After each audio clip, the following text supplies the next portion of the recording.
Let me first say how impressive it is to see the growth of INIOCHOS. This is the fourth iteration of the exercise that I've been privileged to attend. Every one has been larger and more complex. This one is particularly impressive. It's happening during COVID safely. You see a very large U.S.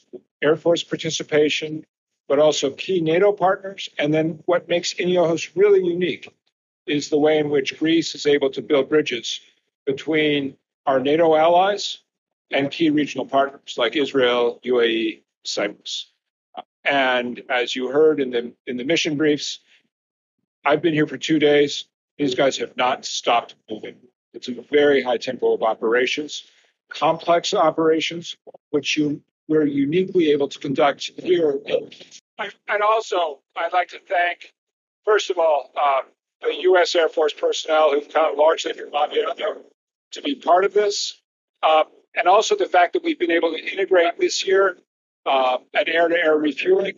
It all reflects the U.S. commitment to continuing to strengthen and deepen our military alliance with Greece, leveraging the convergence of values that Prime Minister Mitsotakis talked about in his remarks, but also reflecting our shared interests across a broad and strategically important domain, which stretches across the Mediterranean from Gibraltar. That's why it's important we have Spain here today, but also to the Gulf and the Middle East with Israel and UAE and others. So we see Greece as a pillar of stability in the wider region. The stronger and more secure Greece is, the stronger our alliance is. That's why we have been so enthusiastic about the investments Greece is making to strengthen and modernize its forces after a decade of economic crisis. A perfect example of this is the F-16 Viper upgrade program.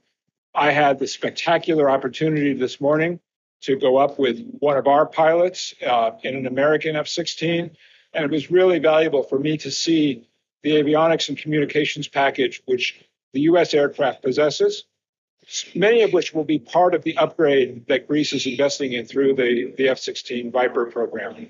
But that's not the limit in any regard.